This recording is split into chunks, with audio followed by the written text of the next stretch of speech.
defeat at the hands of Lennox Lewis about 8 months ago. Hurt his hand the previous fight, and shaking that off, had some surgery, now back in the ring for the first time against Marcus Rhode. Let's take a closer look at Shannon Briggs. Ladies and gentlemen, from Brooklyn, New York, here is the challenger, Shannon Briggs. At 29-1, Shannon Briggs took his first big step last November facing George Foreman and pulled out a disputed 12-round decision. And new linear heavyweight champion of the world, Shannon Briggs. An unpopular decision, but it vaulted Briggs into a world title shot, although stopped in 5 by Lennox Lewis. Tonight, Briggs returns. It feels great to be fighting back in New York City. I'm from New York, Brooklyn, and it feels great. You know, I haven't fought in 6-7 months. I'm looking forward to it. I had some time off. I had some fun. I enjoyed a little bit of my summer. Now I'm ready to show my fans what I'm made of. The loss to Lewis had its lessons. Now Briggs anxiously moves on. Now it's just time to take it to the next level and stop being a good young fighter and move to being just a great fighter. And hopefully lead me toward a big fight with either Holyfield, a rematch with Lewis, or maybe Mike Tyson. The words of Shannon Briggs, who steps in the ring tonight for the first time in 8 months. Surgery on the left hand after the Lewis fight. So tonight is strictly a rebound fight from the loss, a test for the hand, chance to rebuild the confidence, to retool. This is no question a one-sided looking fight against Marcus Rhode, who has been on the road for most of his career. He has a very impressive knockout ratio, 23 wins, 23 knockouts, but he's also lost 12 fights, and on 10 of those occasions has hit the canvas and lost. He is a brawler, and he is going to make it or break it with the big punch, but hoping to land it on Shannon Briggs and come off with a spectacular upset. But for Rhode, who is in the ring right now out of St. Joseph, Missouri, he's been in 35 fights, 33 of them have ended in a knockout, and whenever he has stepped up, he just has not gotten very far. 5 times he stepped up, and he has not been past the second round. Emmanuel Stewart is now in the corner of Shannon Briggs, making his entrance in front of this New York crowd.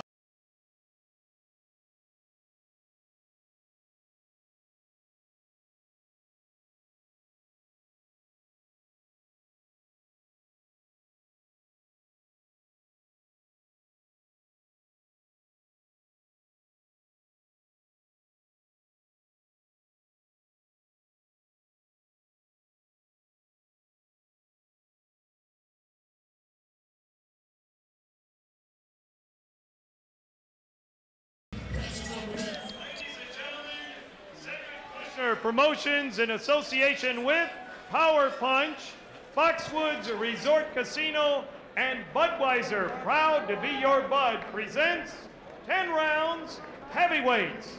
Your referee for this event, once again, the sensational Steve Smoger. Introducing now the principals first. In the blue corner, to my left, wearing the red trunks, white trim, he weighs in at 240 pounds. His professional record reads 30 victories, 2 defeats, 24 wins coming by way of knockout. He hails now from Brooklyn, New York, and represented by Mark Roberts Worldwide Entertainment and Sports. Here is the former linear heavyweight champion of the world, Shannon Briggs. His opponent in the blue corner, wearing the black trunks with the white trim, he weighs in at 250 pounds. His professional record, 23 victories, 12 defeats, 23 wins coming by way of knockout. He hails from Detroit Lakes, Minnesota, and now boxes out of the hills of St. Joe, Missouri. Here is Marcus Rhode. 10 rounds. Hi, Marcus, Shannon. You were given your instructions at the weigh-in. I want you to obey my commands at all times, respect the bell at all times, and above all, protect yourself at all times. Touch up, touch up, touch up. Shannon Briggs reminding Marcus Rhode of their Jerry Springer type performance in the weigh-in, both jawing at one another, had to be separated. Good thing that Sean was there to get in the middle of them. Let me just point out, Shannon Briggs, after his first ever defeat to Darrell Wilson, came out in his next fight and knocked out his opponent in 22 seconds. He's now coming off his second ever defeat. There's that wild swing by Rhode. He knows he's in there to just try to catch Shannon Briggs coming in. Briggs with 17 KOs in the first round. Rhode swinging away. This is going to be a quick draw. Briggs now digging to the midsection. You can see Rhode now looking to load up on that right hand. Tremendous size advantage for Briggs, who's just cornering Rhode. Matter of time. As soon as Briggs connects, this fight's over.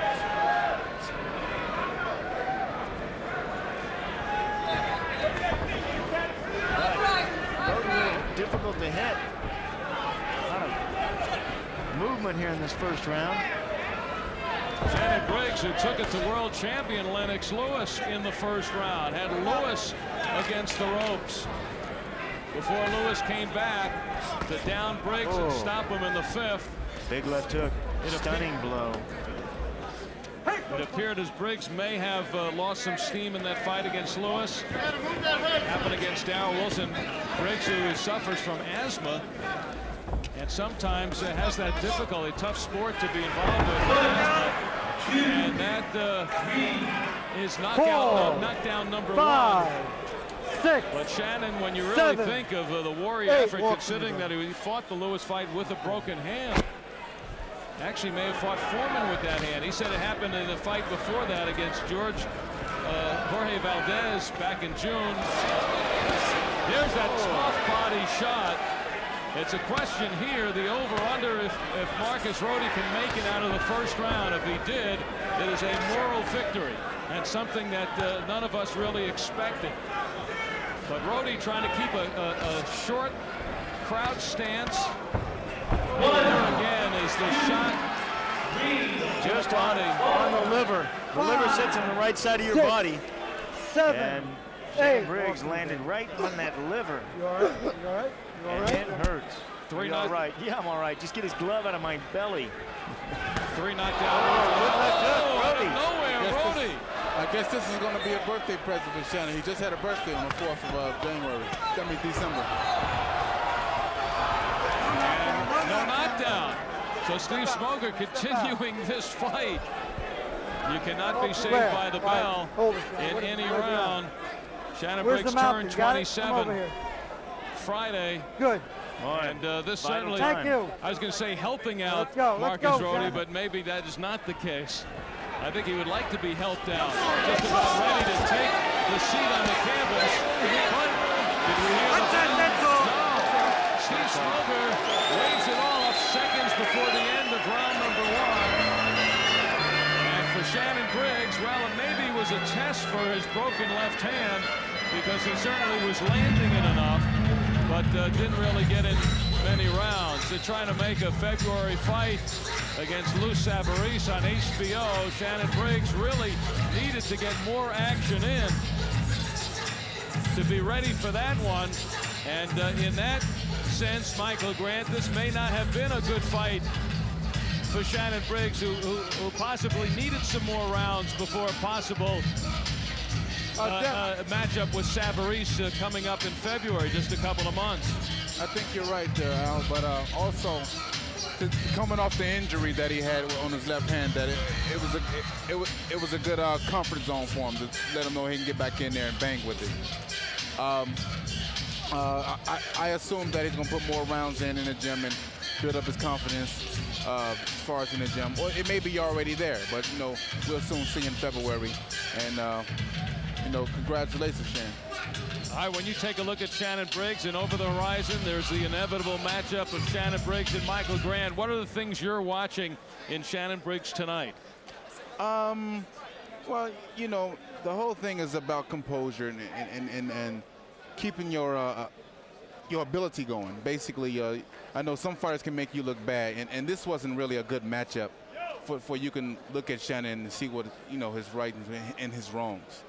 If you put a skillful fighter in there, then you can really analyze Shannon Briggs. Do you think that Briggs, who had won 25 in a row at one point, was 29-1 going into the George Foreman fight, that at that point had not really gotten to the level actually ready for those kind of fights? Foreman's another question, but in fighting Lewis for the heavyweight champion still has work to be done? Yes, he has a little bit of work to be done. The window should always stay open for Shannon Briggs. Roland must get a picture. Roland.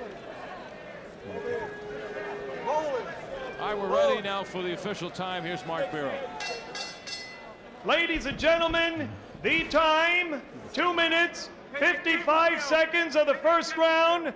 The 3 knockdown rule in effect. The winner by tactical knockout, Shannon Briggs. Briggs. 1 second.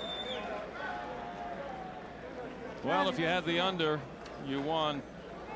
Although 2:55 of the first round, I kind of thought this one was going maybe a minute and a half. So give credit to Marcus Rhode just bombing away. And, you know, he unleashed some bombs, and it just kind of flicked off Shannon Briggs. All right, here's the champ. Tonight, target practice, Shannon. Yeah, a little bit. You had a little problems with your left hand in the past. How is it? Oh, my hand is great now, you know. I took 8 months off. I haven't fought since the Lennox Lewis fight, and I feel good. My hand's ready to have operation. You know, I fought the Lennox Lewis fight and the George Foreman fight with a broken left hand. You can see I got the surgery here, so I feel great now. Yeah. What did a fight like this do for you? Well, to be honest with you, I trained 5 days. I'm gonna be honest with you. What do you mean you trained five days? I trained 5 days. Are you saying you're overtrained for Marcus Rhode? Well, you know, I trained 5 days. Not to take anything away from him. He's a real man. He came, he fought, and he caught me with some punches because I haven't been in the ring in 8 months. He's my first sparring match since my last fight. 5 days of training. Are you surprised that you got hit with that sucker shot? Nah, I'm not surprised. I haven't sparred. I haven't been in the ring as far as somebody throwing punches at me in 8 months. So I feel great, you know. Where do you go from here? You've been at the top of boxing. You've been at the bottom of boxing. You want to be back at the top. What do you do to get there? Talking about the bottom, I've been at the way bottom, you know, after the Wilson fight, and then I lost the Lennox Lewis fight. But now I feel like, you know, I can only go up. I have a lot of experience. I fought 2 of the hardest hitting boxers to ever live, Lennox Lewis and George Foreman. And I did good. I think I did good against both guys. So looking at that, you know, I can only go up. I'm young. You talk about all these heavyweights, Michael Grant, Tua. Those guys are good, but they have not fought the 2 toughest guys that I fought, and that was back-to-back and with a broken left hand. So, I mean, what can I say? Speaking of Michael Grant, you know, he's sitting at ringside listening. Right anything you want to say? You know, Mike's a nice guy. I like him. We've always been cool, but this is boxing, you know? And I'm sure after we fight and we get it on, we'll be friends again. But for right now, all I can see is me knocking Michael out. Let's see, 1 round tonight. You're supposed to go, what was it, say 10 rounder? Yeah. You know, you still got 9 rounds, huh? Well, like I said, you know, I haven't sparred, I haven't been in the ring. So, you know, this is my first sparring match. I want to fight myself back into shape, opposed to before just jumping into big fights with Foreman and Lewis. I want to fight once a month, fight myself back into shape before I take a huge jump. So this is really, Shannon, the long road back for you. Yeah, I'm going to do it a little different this time. Like I said, before I went from the Valdez fight to such a huge jump to fighting Foreman. This time I'm going to fight myself into shape where guys are going to give me work, give me rounds, and then I'm going to be ready for the big fight. Hey, activity's the key, but I know Michael Grant and Al Albert got something to say back. Let's hear it, baby. Have you talked about that?